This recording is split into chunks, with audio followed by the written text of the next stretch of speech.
అర్ధరాత్రి అరెస్టులు అర్ధరాత్రి మెజిస్ట్రేట్ దగ్గర ప్రొడ్యూస్ చేస్తున్నారు పోలీసులు. నేరం ఏదీ రుజువు కాకుండానే ముసుగులు వేసి హెరాస్ చేస్తున్నారు. పోలీసులే అరబ్ దేశాల్లో శిక్షలు అమలు చేస్తాం అని ప్రకటిస్తున్నారు. ఈనాడు భాషను పోలీసులు మాట్లాడుతున్నారు. ఐపీఎస్ ప్రవీణ్ చంద్రబాబుకు అనుకూలమైన వ్యక్తి పులి మీద స్వారీ చేస్తున్న చంద్రబాబును రేపు ఆ పులే తింటుంది. అంబటి రాంబాబుగారు, గుంటూరు జిల్లా వైఎస్ఆర్ సిపి అధ్యక్షులు. కోయా ప్రవీణ్ గారు ఆయన ఏమండి ఇలా ధర్మమేనా ఇది? వాళ్ళు ఎవరు? వాళ్ళు ముద్దాయిలు, ఎక్యూజ్డ్ అంటే ఏంటి? నేరారోపణ చెయ్యబడిన వాడు మాత్రమే. నేరం రుజువైనటువంటి కన్విక్ట్ కాదు.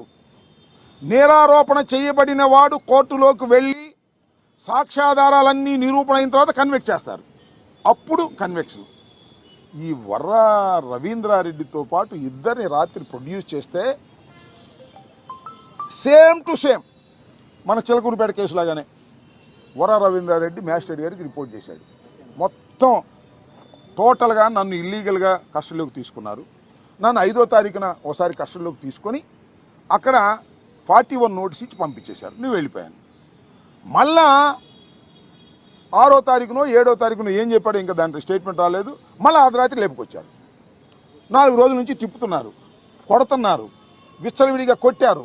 మళ్ళీ తీసుకొచ్చి అర్ధరాత్రి ప్రొడ్యూస్ చేశారు. ఏబిఎస్ కార్పస్ వేసాం కదా హైకోర్టులో. ఏబిఎస్ కార్పస్ పెండింగ్లో ఉంది కాబట్టి ఎక్కడైనా ఉంటే వాళ్ళని ప్రొడ్యూస్ చేయమంటే తీసుకొచ్చి ప్రొడ్యూస్ చేశారు. ఎప్పుడు ప్రొడ్యూస్ చేశారు? చిలకలూరుపేటలో ఉన్నటువంటి ముద్దాయిలుగా చెప్పబడుతున్న సుధారాణి దంపతుల్ని ఏ విధంగా ప్రొడ్యూస్ చేశారో రాత్రి 12 గంటలకి మళ్ళా వీళ్ళు రాత్రి 11:30కు ప్రొడ్యూస్ చేశారు. అరెస్ట్ మాత్రం అంతకుముందు రాత్రి 11:30కు చూపించారు. కన్వీనియంట్గా 24 అవర్స్లో పెట్టాలి కాబట్టి. దీన్ని బట్టి అర్థమవుతుంది ఏంటంటే, లాజిక్గా ఆలోచించండి. పెద్దలు, న్యాయ నిపుణులు, న్యాయవాదులు, న్యాయమూర్తులు ఆలోచించమని మనం చేస్తున్నాం. పబ్లిక్ కోర్టులో కాకోకుండా ఇంటి దగ్గరకు తీసుకొచ్చి అర్ధరాత్రి పూట ప్రొడ్యూస్ చేస్తున్నారు అంటే ఖచ్చితంగా వారిని హెరాస్ చేసి, కొట్టి, తిట్టి, బెదిరించి వారి పేరు చెప్పు, వీళ్ళ పేరు చెప్పు. అతను చెప్పాడు క్లియర్గా, వర్ర రవీంద్ర అనే అతను అవినాష్ పేరు చెప్పు, మరి ఇంకెవరిదో ఇంకొక ఆయన పేరు చెప్పు అని బెదిరించారా? భార్గవ్ పేరు చెప్పు అని బెదిరించారంట. బెదిరిస్తే బెదిరించకపోయినా బెదిరించినా ఆ రాసుకుని సంతకం పెట్టమంటున్నారు. ఏమిటి అన్యాయం ఉంటుంది? ఇది ప్రజాస్వామ్య దేశమేనా? పోలీసులు ఈ విధంగా వ్యవహరించవచ్చా? నాకు ఇంకోటి ఆశ్చర్యం వేసిందంటే, నేను మనం చూసినప్పుడు నిన్నే చూసా, కోయా ప్రవీణ్ అనే ఐపీఎస్ ఆఫీసర్, ఆయన సీనియర్ ఐపీఎస్ ఆఫీసర్ అనుకుంటాను. ఆయన అంటాడు చిత్రంగా, ఇది అరబ్ దేశాల్లో అయితే నడి రోడ్డు మీద గుంజకు కట్టేసి రాళ్ళు వేసి చంపేస్తారంట. రవీంద్రారెడ్డి చేసిన నేరానికి శిక్ష కూడా చెబుతున్నాడు. ఎక్కడ శిక్ష? అది అరబ్ దేశాల్లో శిక్ష అంట. మరి ఏమన్నా అరబ్ ట్రైనింగ్కి వెళ్ళాడేమో నాకు తెలియదు ఈ ఐపీఎస్ ఆఫీసర్ గారు. ఇతను నేరం చేశాడో లేదో ఇంకా రుజువు కాలా. నేరం చేశాడని మీరు చెబుతున్నారు పోలీసులు, శిక్ష కూడా మీరే చెప్తున్నారు. What is this? ఇది మెంటల్ హెరాస్మెంట్ కాదా? ముసుగులేయటం. అరబ్ దేశాల్లో అయితే రాళ్లు పెట్టి కొట్టి చంపుతారు.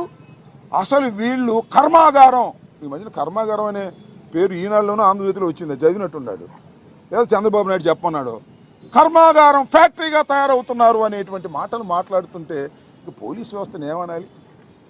ఆ ప్రవీణ్ గారు ఇంతకుముందు ప్రకాశం జిల్లాలో ఎస్పీగా పనిచేశారట.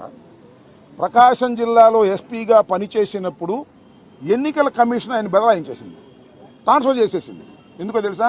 తెలుగుదేశానికి అనుకూలంగా చేస్తున్నాడు అనేటువంటి వైఎస్ఆర్ కాంగ్రెస్ పార్టీ ఇచ్చిన ఫిర్యాదు మేరకు ఆయన అక్కడి నుంచి పంపించేశారు. ఆ ఫిర్యాదులు ఏం చెప్పారు తెలుసా? ఈయన డబ్బులు పొందుతానని చెప్పారు. అంతగా క్లోజ్గా చంద్రబాబు నాయుడు గారికి ఉండే మనిషి, తెలుగుదేశంకి అంత అనుకూలంగా ఉండే మనిషి. కాకి బట్టలు వేసుకున్నాడు కానీ లోపల బన్నీలు గిన్నెలు అన్నీ పచ్చ చేసుకున్నట్టున్నాడు ఆయన మహానుభావుడు.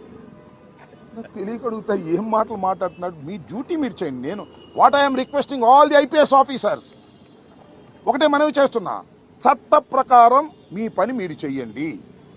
అంతేగాని ఎక్స్ట్రా కామెంట్స్ ఏంటి నాకు అర్థం కాలేదు. అరబ్ దేశాలు అయితే అలా శిక్షిస్తారు, ఇక్కడైతే ఇలా శిక్షిస్తారు. ఇది ఇంత పెద్ద నేరం చేశాడు, ఇంత పెద్ద నేరం చేశాడు లేదు నువ్వు కాదుగా నిరూపించాల్సింది.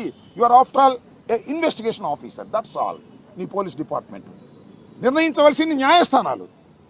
ముద్దాయిల్ని మీరు కన్నెక్టెడ్ లాగా బిహేవ్ చేస్తున్నారు. ఇది ధర్మం కాదు. ప్రజాస్వామ్య దేశంలో కక్షగట్టి అందరినీ ఇరికించాలనేటువంటి ప్రయత్నం చేస్తున్నారు. ఇవాళ చూశారు కదా, బెయిల్ రావడానికి ఇది ఎవరికి కూడా.